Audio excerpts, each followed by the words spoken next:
여러분 안녕하세요. 안녕하세요. 2021학년도 9월 모의평가 라이브로 만납니다. 저는 남국민입니다. 반갑습니다. 저는 김철회입니다. 네네. 안녕. 지금 실시간으로 막 댓글들 올려주고 있습니다. 네. 자, 일단 오늘 시험 보느라 고생했다고 수험생들한테 위로와 격려와 네. 치하의 그런 그 얘기를 먼저 해야 되겠네요, 그죠? 네. 지난 6월 모평에도 그랬고 이번 9월 모평도 이제 여러분 정말 마스크 쓰고 하루 종일 시험 보느라 정말 고생 많았습니다. 정말 뭐라고 그 고생을 위로를 해야 될지 모르겠어요. 보는 사람이 다 이제 안타까운데 어쨌건 이제 우리 9월 모평은 끝났고요.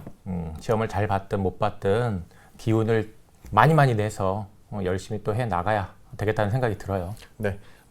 진짜 올해 수험생들은 과거 이 선배들에 비해서 몇 배는 더 고생하는 것 같습니다. 맞습니다. 근데 뭐 신체적으로 힘들고 정신적으로 힘들고요, 그죠?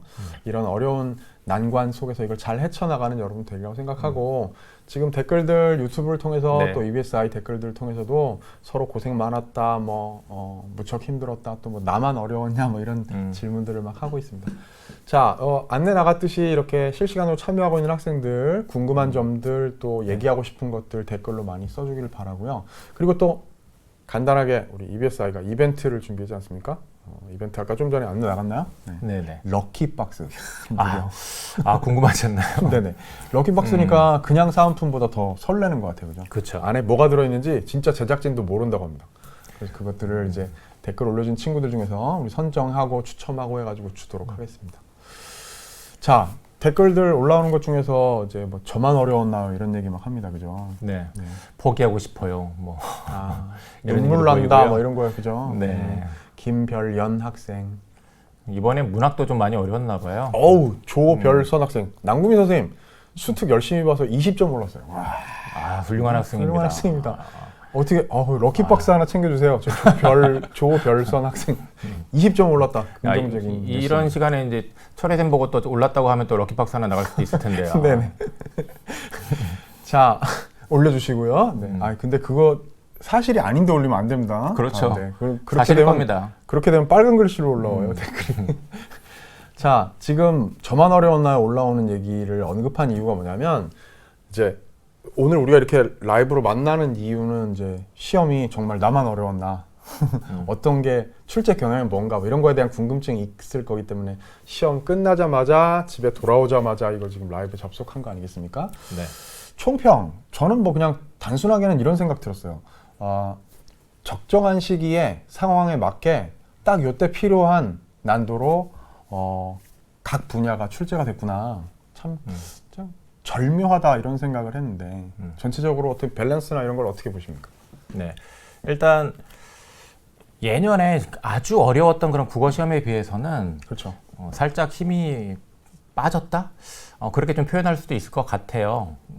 독서가 이제 많이 어려운데 독서 지문을 읽을 때 예년에 어려운 것들은 막 읽다가 보면 턱턱턱 막 막혔어요. 정말 의미 파악이 제대로 안 됐었죠. 그런데 이번 시험에 이제 사회 법에 관한 지문 같은 경우에는 약간 이제 그런 성격이 있긴 했지만 그래도 예년에 비해서는 그렇게 아주 많이 탁탁 막힌 건 아니거든요. 그러다 보니까 이 독서 지문을 읽을 때 쭉 이제 읽게 돼요. 그리고 이제 문제를 풀게 되는데 그럼 시험 끝나고 나서 이제 어떤 느낌이냐면 일단 전에 아주 어렸을 때에 비해서는 시간이 아주 모자란 건 아니에요. 그런데 막상 또 이제 문제 푼 거를 살펴보면 문제에서는 굉장히 논리적인 사고력을 요구했기 때문에 문제를 많이 또 틀렸을 거라는 생각이 들어요. 근데 이제 이런 경향이 수능 시험에도 이어질 수 있기 때문에 여러분이 그에 대한 대비를 철저히 잘 해야 될 텐데요. 그에 대한 대비를 한다고 한다면 일단 첫 번째 함정에 안 빠져야 돼요. 두 번째 논리적인 사고를 단계적으로 하는 능력을 길러야 합니다. 네, 독서를 중심으로 말씀해 주셨는데 어쨌든 이게 연습 게임이니까 그렇죠? 오늘 이 라이브의 목표도 그렇고 또 지금 우리가 한창 찍다가 이리로 온 그 해설 강의도 역시 마찬가지로 내가 부족한 건 무엇인가 또 이 시험의 전체적인 그 흐름이나 방향이나 지향은 어떤 것인가 이런 것들을 알아보는데 전략적인 시간을 쓰도록 해야 되겠습니다. 네. 학생들이 많이 지금 글을 올려주고 있어요. 그죠? 자, 궁금증들이 있을 테고요. 그것은 이제 우리가 순서를 이렇게 하려고 합니다. 지금 9월 모의고사 총평 간단하게 말씀해 주셨고 각 분야별로 좀 더 세부적으로 들여다보는 분석을 좀 이따가 진행하고요. 그 다음에 이제 이후의 학습을 어떻게 해야 되는지에 관한 얘기로 이제 이어가도록 할게요. 주로 이제 질문들은 네. 그 세 번째 순서에서 많이. 맞습니다. 네, 네. 이후 학습 전략 얘기할 때 여러분 질문에 대한 답을 좀 많이 하도록 하겠습니다. 네. 난이도 어느 정도, 그러니까 저기서 구모 난이도 어느 정도로 나올까요? 이런 질문을 지금 이름은 지나가는데 그런 학생이 해주는 것은 이제 대체로 1등급 컷이 얼마냐, 뭐 대체로 이런 걸 궁금해하는 거겠죠. 네, 아까 아마 또 뭐 94점인데 안정적일까요? 뭐 이런 얘기도 하는 학생이 있었고요. 94점이면 안정적입니다. 그럴 것 같습니다. 네, 그리고 이제 1등급 컷이 높게 나와야 90 초반일 것 같고요. 좀 낮게 나오면 80대 후반까지도 나올 수 있을 것 같아요. 네. 그런 정도. 뭐 보통 시험들이 뭐 많은 경우 91점 뭐 이 정도에서 형성되고 그러니까요. 자, 이제 총평에 관한 건요. 세부적인 것을 이제 조합해 놓으면 그게 정말 더 분석적인 총평이 될 거라고 생각합니다. 각 분야별로 이제 언어하고 독서를 김철현 선생님께서 먼저 정리를 한번 해주시고, 그다음에 저도 화작하고 문학에서 유의해봐야 될 어떤 경향 같은 것들을 잠깐 몇 가지 짚어보도록 하죠. 먼저 이제 분야별 분석으로 김철현 선생님 저쪽에서. 네, 그럼 좀 나가서 설명을 좀 드릴게요. 네, 저는 댓글을 지켜보고 있겠습니다. 자, 우리 9월 모평 경향 분석 라이브입니다. 자, 먼저 이제 여러분이랑 같이 함께 살펴볼 문제는 이제 15번이에요. 이 15번을 정말 많이 틀렸을 것 같아요. 여기에 함정이 있습니다. 그 함정을 함께 살펴보고자 이 문제를 이제 여기 띄워놨는데, 함정 3번이에요. 이 3번을 답한 학생들 아마 여기 지금 보고 있는 사람들 중에도 많을 거라고 생각이 들어요. 이 3번에 보면 점 하나가 왼쪽에 찍혀 있습니다. 자, 이에도 찍혀 있고, 랄에도 찍혀 있고, 세 앞에도 찍혀 있고, 로 앞에도 찍혀 있어요. 이 점 하나는요, 동일한 점이에요. 그러다 보니까 이 선택지에 여기 동일한 표시, 이 동일한 표시에 마음이 안 끌릴 수가 없어요. 끌릴 수밖에 없는 거죠. 근데 이게 함정이에요. 즉, 유사한 어떤 그 이미지를 가장한 건데, 중요한 건 여기에 강약이었습니다. 성조는 강약을 표시하는 게 아니에요. 높낮이를 표시하는 것이지. 그럼 이제 여기서 우리가 얻어야 될 교훈은 뭐냐면, 문법에서는 점점 정밀한 판단을 요합니다. 그래서 정확한 개념을 알고 그 정확한 개념을 적용해야 돼요. 이 점 꼭 유념하고요. 그 다음에 수매도 이제 그런 것인데, 이 수매와 관련해서 보면요, 이 수매가 쓰에 그 다음에 명사형어미 um이 붙고 그 뒤에 애가 결합했다라는 것을 분석적으로 이해를 해야 됩니다. 이렇게 사례를 요소별로 따지는 능력 굉장히 중요하다라는 거예요. 그 점 꼭 유념하고요. 자, 그 다음에 독서에 가와 나로 이제 엮인 지문이 있었어요. 이름하여 이제 주제 통합적 읽기에 관한 이제 지문인데요. 이 지문은 수능 때도 이어질 것으로 판단이 됩니다. 자, 왜 그러냐면 여러분은 새 교육과정으로 공부를 하고 있어요. 새 교육과정에서 주제 통합적 읽기라는 것을 매우 강조를 하고 있습니다. 그에 따라 가나가 이제 들어온 거거든요. 한 주제와 관련해서 여러 측면의 그런 글을, 다양한 글을 읽는 거예요. 그래서 이제 이 가와 나가 계속 유지될 것 같은데, 그렇다면 우리 대비해야 되지 않습니까? 어떻게 대비해야 되느냐? 가와 나의 공통점과 차이점, 어떤 내용 전개 방식에 있어서의 공통점 차이점, 그 다음에 이제 내용적인 측면에서의 공통적인 차이점을 여러분이 처음 독해할 때부터 스스로 파악할 수 있는 그런 능력을 기르는 연습을 해야 됩니다. 여러분 실전 모의고사 문제 앞으로 남은 시간 동안 많이 풀 거 아니에요. 그때 가와 나로 나뉘어져 있는 것이 있으면 의식적으로 공통점과 차이점을 자꾸 파악하는 그런 훈련을 해줘야 하겠습니다. 그리고 여기에 보면 화제 있습니다. 이렇게 화제가 나와 있으면 화제를 정확하게 파악을 하고요. 그리고 이 문제의 정답은 4번인데 관점의 문제점 제시하고 대안적 관점을 소개하고 있다. 한계 대안 방안이에요. 이런 지문의 패턴과 관련하여 또 여러분이 내용을 익혀놓으면 이 패턴을 여러분이 지문 속에서 잘 찾게 되고 답을 금방 또 고르게 됩니다. 그 점 유념하고요. 그 다음에 22번인데 견해 주장을 이제 출제 요소로 삼은 거예요. 이거 함정이 있습니다. 이 함정도 이제 바로 뭐냐면 변기 그 자체라는 점에서라고 돼 있습니다. 변기가 있고요. 이 변기가 일반 변기랑 동일하다라는 생각을 우리는 하고 있어요.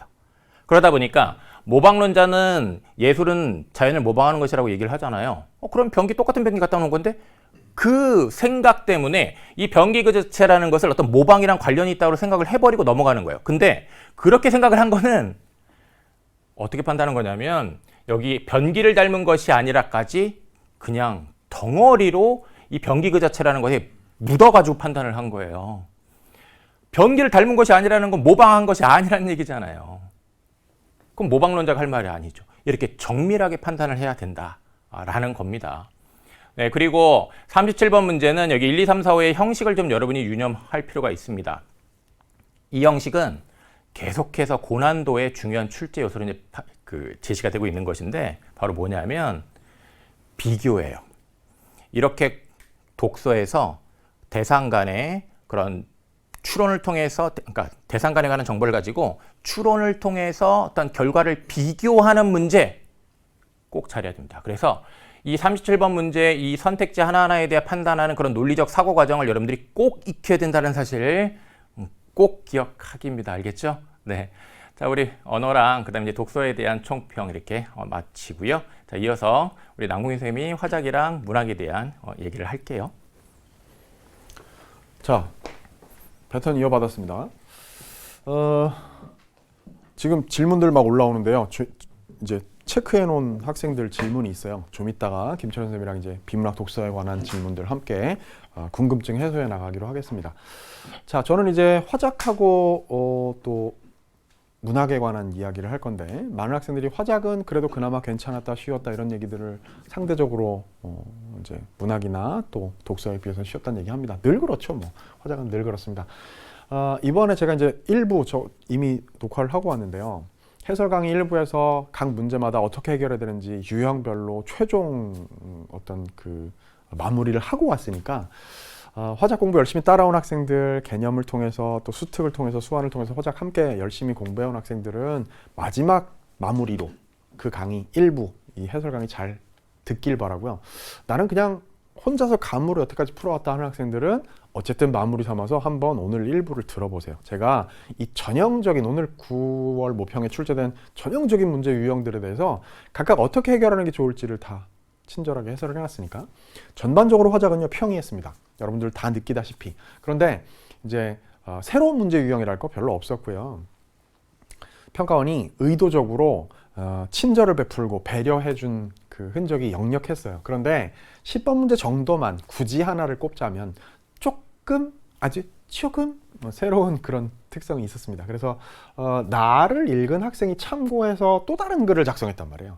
이제 장문의 이후 또 한 번의 장문의 절차를 문제화한 그런 문제고, 선지에서 조금 헷갈릴 만한 선지들을 이른바 경합선지라고 부를 만한 것들을 배치를 함으로써 난도를 살짝 끌어올렸습니다. 그래서 약간 이제 낚인 학생들이 생길 수 있는 그런 문제였기 때문에 이런 문제는 특히 이번 시험에서 안정적으로 매번 똑같이 나오는 문제 유형에서 약간 달라진 문제형으로 체크를 해둘 필요가 있을 것 같아요.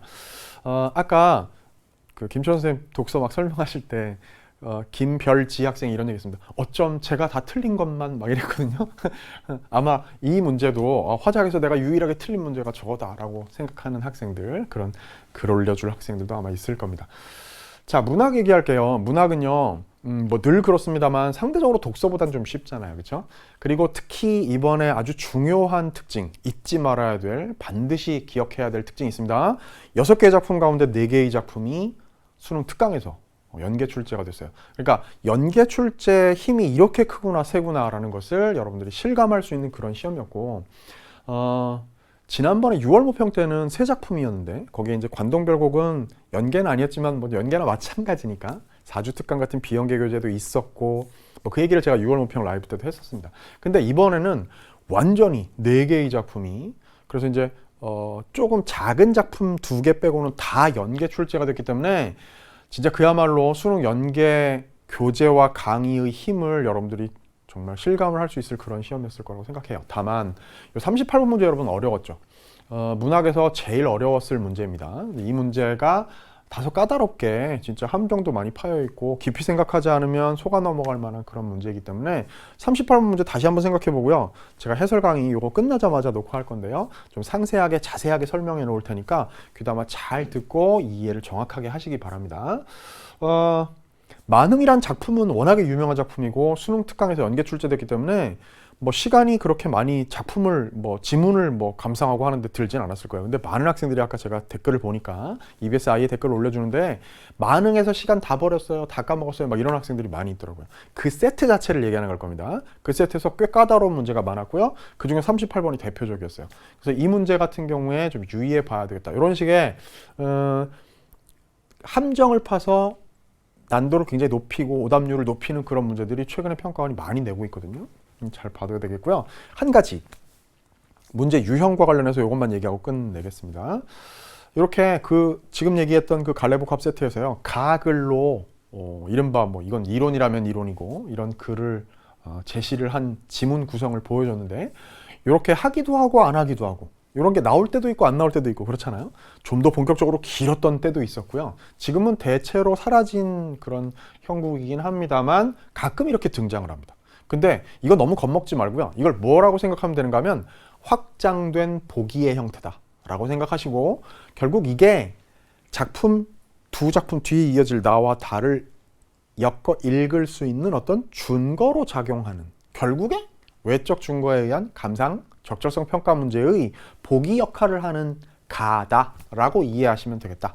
이 유형만 한번 체크해 두시고 너무 겁먹지 말고 대비하자. 제가 그 얘기까지만 하겠습니다. 자, 그럼 안으로 다시 들어가 볼까요? 자, 네. 이제 분야별로 좀 얘기를 해봤습니다. 우리 민쌤 문학 설명하실 때 학생들이 계속 얘기하는 게 만흥이네요. 그래요. 만흥이 정말 많이 어려웠나 봐요. 발목을 잡을 줄이야. 나와서 네, 좋아하는 만흥 계속 배신하고 있습니다. 느꼈다고 하네요. 네. 윤선도 만흥 익숙한 작품이라서 굉장히 반가워했을 텐데 그 세트가 제일 어려웠습니다. 네. 자, 아까 저기 김별원 학생이 있습니다. 우리가 럭키박스 저 학생에게 네. 주기로 선정을 했죠. 네. 비문학 질문. 점수를 최대한 올릴 수 있는 이제 효과적인 방법이 뭔가요?라고 이제 물었네요. 자연스럽게 3번 항목 이후 학습 전략으로 넘어갑니다. 네. 저거 김철현 선생님 한번 말씀해 보시죠. 저 남은 기간 동안 말이에요. 이제 비문학 점수, 독서 점수를 최대한 올릴 수 있는 효과적인 방법이 뭔가요? 라고 질문하면서 지금 구조독해를 하는 것은 무리일까요? 라고 조금 더 구체적인 질문을 던졌습니다. 어떻게 생각하세요? 일단 우리가 이걸 생각해 봐야 될 것 같아요. 여러분, 쉬운 지문, 쉬운 문제만 나와 있으면 공부 안 해도 다 맞출까요? 못 맞출까요? 거의 다 맞추겠죠. 쉬운 거는요, 공부 안 해도 독서는 다 잘 읽고요, 잘 맞춥니다. 자, 그렇기 때문에 이제 남은 시간 동안 그렇다면 이제 여러분이 집중을 해야 된다고 한다면 뭘 해야 되느냐? 나한테 어려운 거, 내가 잘 못 읽는 거, 내가 잘 답을 판단을 못 하는 거. 이런 세트들 중심으로 이제 공부를 해야 돼요. 그러면 하루하루 그 비문학 공부하는 것 자체가 굉장히 재미없을 수 있고요. 슬플 수 있어요. 자꾸 틀리니까. 근데 그런 자꾸 아플 수 있고 슬플 수 있는 그 세트를 가지고 반복적으로 일단 읽고 생각하는 게 굉장히 중요하다라는 얘기를 하고 싶어요. 그리고 이제 그런 연습을 할 때요, 사고 과정을 좀 간략간략하게 적을 필요가 있습니다. 그러니까 우리 수학 문제 풀 때 수학식 쓰듯이 특히 복잡한 문제는 그 사고 과정을 간단하게라도 그 단계적으로 한번 적어 보세요. 그러면 머리로만 생각하는 것하고 이렇게 한번 써보는 것하고 차이가 커요. 그 사고 과정을 이제 여러분의 것으로 완전하게 익히면 어려운 문제를 논리적으로 잘 해결할 수 있게 됩니다. 알겠죠? 네. 네. 지금 또 그다음 뭐예요? 저기 박별영 학생 질문 해줬는데요. 네. 앞으로 틀린 문제를 어떻게 바라보고 파이널 준비해야 할지 궁금해요라고. 지금 뭐 하신 말씀에도 좀 녹아 있습니다만, 네네. 네, 파이널 준비할 때 틀린 문제 어떻게 바라보고, 이건 약간 이런 게 있어요. 많은 학생들이 요즘 학생들 많이 쓰는 말로 이런 거 있잖아요. 오답하다 이런 말 많이 들어보셨죠? 선생님 저 오답 열심히 했어요. 뭐 이런 거 있잖아요. 그거 이제 과목별로 저는 그런 생각 듭니다. 수학 같은 과목은 오답 노트 같은 거 많이 추천하죠. 뭐 수학은 뭐 자신 없습니다. 수학을 워낙 못했기 때문에 옛날부터. 전 좀 잘했는데. 아, 그랬어요? 근데 수학 공부할 때는 자기의 그 오답 노트 같은 거 만드는 그런 그 방법을 선생님들도 많이 추천을 하시더라고요. 근데 이제 국어는요, 저는 그렇게 생각해요. 국어는 오답 노트 만드는 거 어떻게 생각하나요? 이렇게 하면 그러지 말라고 합니다. 시험지를 뭐 이렇게, 수학은 문제를 어떻게 베껴 쓸 수도 있지만 국어는 어떻게 할 거예요? 지문하고 문제를 다 베껴 쓸 건가요? 아니면 오래 붙여요? 그럼 뒷장에 틀린 건 어떻게 할 거예요? 그러니까 그런 문제가 있어서 저는 오답 노트보다도 오답 노트라는 그 학습 전략이 가지고 있는 목표는 뭐겠어요? 내가 틀린 문제, 틀렸던 문제, 그게 왜 틀렸는지를 복기하고 그것들을 이렇게 누적해 나간다. 이게 중요한 거잖아요.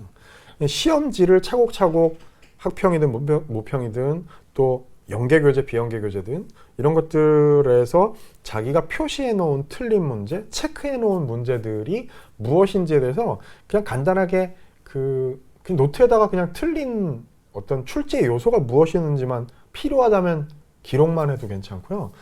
사실 뭐 각 지문별로 거기에 달려있는 문제들이 틀리는 것이기 때문에 국어는 쉽게 그냥 그 문제 하나를 오답 노트에 있는 것만 푸는 걸로 되는 게 아닙니다. 이게 왜 틀렸는지를 생각하려면 그 지문의 정보들을 다시 봐야 되고 시간이 꽤 오래 걸리잖아요. 그래서 그게 대체로 큰 분야, 내가 약하다고 생각되는 분야, 그리고 약한 스타일의 문제 유형, 이런 것들에 대한 정보를 자기가 나름대로 체계화해서 가지고 있지, 그것들을 특별히 무슨 오답 노트를 만들다든지 그런 방식으로 최종 정리를 하는 방법은 파이널 기법으로 별로 좋은 방법은 아닌 것 같아요. 네. 근데 이제 제가 잠깐만 덧붙이면 문제는 다시 봐야죠. 근데 이제 문제를 볼 때 여러분이 선택지 중심으로 좀 보면 좋겠어요. 무슨 말이냐? 우리가 이제 틀렸잖아요. 그럼 틀린 문제에 내가 잘 판단한 선택지 있을 수 있습니다. 근데 내가 잘 판단을 못한 선택지 있으니까 틀렸죠. 그런데 내가 맞은 문제에도요, 내가 잘 판단하지 못한 선택지가 있을 수 있어요. 그리고 그게 나중에 수능 때 돌아오는 화살이 돼가지고 나를 찌를 수 있어요. 그렇기 때문에 선택지 중심으로 내가 정확하게 판단을 잘 했는지 안 했는지를 시험지를 가지고 한번 다시 체크를 하고요. 그 선택지들을 한번 다시 답을 도출하는 사고를 해보세요. 도움이 될 겁니다. 네.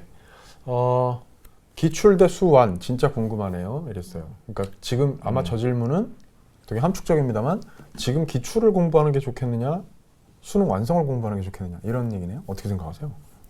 네. 일단 둘 다 둘 성격이 다 해야죠. 둘 다 해야죠. 근데 성격이 좀 다르죠. 성격이 다르죠. 네. 그래서 이제 자기한테 이제 맞는 걸 일단 먼저 해야 되는데 기출 같은 경우에는 결국은 평가원에서 출제한 지문과 그 다음에 문제의 패턴에 내가 익숙해지는 거예요. 그러니까 그 요소들에 대해서 내가 잘 이해하고 잘 사고할 수 있는 그런 연습을 하는 거예요. 그런 연습을 했다고 한다면 그 연습에서 끝나면 안 되고 다시 새로운 지문과 또 문제에 내가 그걸 잘 적용해서 그것들을 해결할 수 있는지 또 연습도 필요합니다. 그런 연습할 때는 당연히 수완이 또 도움이 되고요. 그 다음에 수완은 연계교재예요. 문학도 연계가 되고요. 그 다음에 여러분 생각할 게 독서 자꾸 연계가 안 된다고 하는데 독서도 연계가 되는 지점들이 분명히 있습니다. 그 지문에 개념이라든가 원리라든가 견해주장이라든가 이런 요소들을 가져다가 새로운 지문을 써요. 그래서 특히 그 독서의 개념이나 원리에 대해서 내가 이해를 하고 있다면 수능에 나왔을 때 그걸 좀 더 잘 이해할 수도 있거든요. 그래서 그런 측면에서 연기에 대한 대비를 한다라는 측면에서도 또 공부를 할 필요도 있죠. 네네. 지금 또 문제 풀이와 관련해서요. 지금 김별아 학생인데요. 비문학 같은 경우 시간이 많이 부족한데 시간을 단축할 수 있는 방법이 있을까요? 그랬습니다. 저거는요. 늘 뭐 김초현 선생님도 그렇고 저도 그렇습니다만 늘 얘기합니다만 그냥 무턱대고 반복적으로 시간 재면서 푸는 것으로 그 저 문제를 해결하려고 하면 해결 절대 안 됩니다. 그러니까 지금 남아있는 시간이 충분하진 않습니다만 어쨌든 지문 안의 정보를 자기가 효과적으로 빨리 처리할 수 있는 기술을 익혀야 돼요. 그런 어떤 능력을 기르는 독해를 지문을 제대로 읽어낼 수 있고 문제가 항상 반복되는 패턴들에 대해서 각 유형별로 어떤 방식으로 그 문제를 해결해야 되는지 눈을 뜨지 않으면 시간 부족 문제를 해결할 수 없죠. 그리고 전체적으로 제가 또 드리는 말씀인데 저 비문학 시간 많이 부족한 문제를요. 비문학 독서만을 가지고 해결하려고 하지 마세요. 큰 틀의 전체적인 밸런스를 두고 생각해야 됩니다. 그러니까 독서에다가 시간이 쫓긴다. 독서에다가 충분히 많은 시간을 쓸 수 있으려면요. 화법과 작문을 빠른 시간 안에 해결할 수 있어야 되고요. 문법을 정답만 빨리 골라낼 수 있어야 되고요. 문학을 연계 효과를 톡톡히 봐가지고 지문을 읽을 시간을 절약할 수 있어야 되는 거예요. 그래야 비문학이 시간이 쫓기지 않는 것도 그게 가능하죠. 그런 조언 제가 꼭 드리고 싶습니다. 네, 그리고 많은 학생들이요, 그 시간 체크를 할 때 어떻게 연습을 하냐면, 이 독서 15문제 25분 안에 풀어야지 딱 25분을 정해놓고 그 25분 안에 막 열심히 풀려고 이제 해요. 그리고서 25분 안에 못 풀까봐 굉장히 초조한 상태에서 막 풉니다. 근데 그렇게 하면요, 어떤 기술만 느냐면 자꾸 그러니까 건너뛰는 그런 기술만 늘 수도 있습니다. 그러니까 제대로 집중해서 제대로 사고해서 문제를 푸는 것이 아니라 자꾸 시간에 쫓겨서 자꾸 빠르게 판단하는 연습만 하는 거죠. 그거보다는 이제 여러분 생각하기에 나름인데 어떻게 해야 되냐면 자, 세 세트를 이제 풉니다. 집중해서 풉니다. 끝난 다음에 몇 분 걸렸는지 체크하는 거예요. 그러니까 내가 제대로 집중할 수 있는 만큼 집중해가지고 풀고 체크하고 그 다음에 해야 할 일은 시간이 오래 걸렸다고 한다면 어느 부분에서 오래 걸렸는지를 다시 되새겨 보고 그 부분 어떻게 하면 빨리 풀 수 있는지 생각해야죠. 그리고 그 방법대로 다시 해보고 그렇게 시간을 줄여 나가야 됩니다. 네, 그리고 저는 또 이제 추천드리고 싶은 것은 저도 그렇고요. 제 수특 독서 했었고 수안도 뭐 독서 지금 같이 다뤘으니까 저도 그렇고 김철현 선생님 뭐 독서 강의 저보다 더 많이 하시니까 뭐 둘 다 마찬가지입니다만 지문을 읽을 때 그리고 문제를 풀 때 이런 점들에 익숙해져라. 이런 어떤 그 기능을 익혀라. 이런 방법을 사용해라. 이런 그 팁을 준단 말이에요. 그 해설을 한다는 것은 독서를 강의를 듣는다는 건 그런 전략을 자기 것으로 체화하는 거잖아요. 단순히 이 내용 설명을 듣기 위한 것만이 아니란 말이에요. 김철현 선생님 오늘 해설 강의에도 뭐 제가 아까 잠깐 녹화하는 거 봤는데 늘 그렇습니다만 이 지문에서 이 문장들에 담겨있는 정보를 어떻게 처리해야 될지에 대한 전략적인 설명들을 많이 하신단 말이에요. 그런 것들을 할 줄 알아야 시간 단축도 해낼 수 있다는 사실을 꼭 기억하시기를 바랍니다. 네, 질문들이 시간은 다 돼가는데 그죠? 네, 그리고 럭키박스 같은 경우에는 여러분 추첨을 통해서 이제 여러분들에게 이제 전달이 된다고 합니다. 네네. 네. 사실은 마음으로 다 주고 싶은데 그죠? 네, 안타깝습니다. 지금 질문 중에서요 많이 나오는 질문 제가 공통적인 거 하나 말씀드릴게요. 많은 학생들이 지금 이 시점에 궁금해할 사항이기 때문에 제가 가려운데 긁어드리는 기분으로 우리 함께 얘기 나눠보려고 하는데요. 이제 많은 학생들이 지금 이쯤 되면 이런 걱정을 합니다. 고민을 해요. 어떤 순서로 시험지 문제를 풀어야 되는가? 분야별로요. 근데 그거에 정답은 없죠, 당연히. 그렇죠. 사람마다 자기 스타일이 다르니까요. 근데 아까 제가 봤던 이름은 까먹었습니다만 어떤 학생이 이랬어요. 김주환 선생님 문법 설명하실 때 문법을 항상 깊이 생각하느라고 뒤에 독서 풀 시간이 부족하길래 이번에 문법 맨 뒤에 풀겠다고 뒤로 돌렸단 말이에요. 그랬더니 문법에 손도 못 댔다. 이런 얘기를 하더라고요. 이런 식의 문제 풀이 순서에 관한 것도 지금 고민이 될 때입니다. 맞죠? 네. 저는 정해진 룰은 없다고 봐요. 그런데 그냥 새겨들으세요. 자기에게 맞는지 안 맞는지는 사람마다 다릅니다만 일반적으로 공부를 제대로 된 방법대로 했다면 이런 순서도 괜찮을 거라고 생각해요. 화작 빨리 해결하고요. 문법 빨리 해결하고요. 그죠? 그걸 최대한 빨리 해야죠. 그러나 허둥대지 말아야 되고요. 아까 김철현 선생님 하신 말씀 중에서 스킵하는 버릇을 들이는 걸로 말고요. 전략적으로 정답만 골라내는 기능을 빨리 발휘해서 빨리 풀고 그 다음에 저는 문학을 연계에 기대어서 빨리 해결하면 어떨까 싶습니다. 순서대로 푸는 게 좋은 사람 그것도 괜찮고요.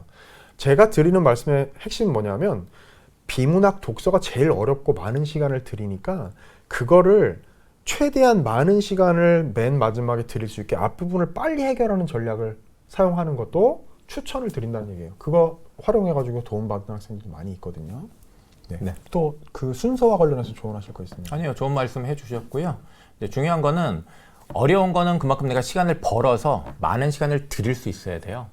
그게 이제 가장 효과적인 겁니다. 그래서 말씀하신 것처럼 벌 수 있는 데서 벌어서 쓸 만큼 써야 됩니다. 네. 그런 거 하는데 딱 좋은 우리 EBS의 모의고사 그 교재들이 있잖아요. 그죠? 네, 모의고사 시리즈가 있죠. 파이널 실전 모의고사 있죠. 또 만점 마무리 봉투 모의고사 있죠. 또 고난도 시크릿 X도 있고요. 네, 여러분 시크릿 X는 제가 합니다. 네네. 함께 잘 공부하면 좋겠어요. 곧 시작하시죠. 네. 네네.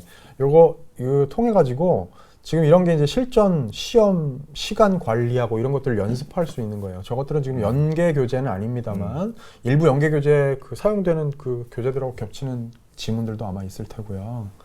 네. 그런 거 확인하시면 아마 여러분의 도움이 될 거라고 생각합니다. 네. 이제 끝나는 시간이 정말 얼마 남지 않았네요. 네. 저는 이런 말씀 드리고 싶어요. 여러분 시험지 기억 안 나시겠지만 앞장에 오늘 딱 펼쳤을 때 이 필적 그 이제 나중에 조사하기 위해서 하는 적는 말에 바위는 제자리에 옴찍 않노니 이랬습니다. 지금 이 참 코로나로 인해서 어수선한 이 시기에 고생 많이 하고 심리적으로 많이 동요하고 흔들리고 또 막 괴롭고 이럴 여러분들이 바위처럼 제자리에서 옴짝하지 않고 잘 자기 자리를 지키고 묵직하게 무게감 있게 끝까지 엉덩이 붙이고 앉아서 최선을 다하는 모습 여러분들에게 기대하고 싶다, 이런 말씀 드리고 싶습니다. 예, 맞습니다. 여러분, 흔들리지 않는 게 중요해요. 그래서 이제 9월 모평 결과가 어떻든, 그리고 10월에 있을 모의고사의 결과가 어떻든 끝까지 흔들리지 않고 자신이 목표로 삼은 그 공부 잘 해내면 반드시 수능 대박 납니다. 여러분, 자기 자신을 절대로 꼭 믿으세요. 알겠죠? 자, 여러분, 마지막으로 우리 파이팅 마지막으로 하면서 이제 파이팅 해야 네네. 되겠죠? 이어지는 다른 과목도 라이브들도 함께 참여해 주시고요. 많은 학생들 댓글 더 많이 소개 못해서 죄송합니다. 네. 잠깐 10분 정도 쉬는 시간이 있는 걸로 알고 있는데요. 그러고 나서 다음 과목 또 이어서 라이브 참여하시기 바랍니다. 자, 전국의 수험생 여러분, 1교시, 수능 1교시에 저희 두 사람이 옆에 서 있다. 든든하게 마음 먹으시고 공부 열심히 마무리 잘 하시길 바랍니다. 예, 정말 제가 갖고 있는 모든 기운을 여러분에게 드리고 싶어요. 정말. 정말 힘내시고요. 네, 전국의 수험생 여러분, 파이팅입니다.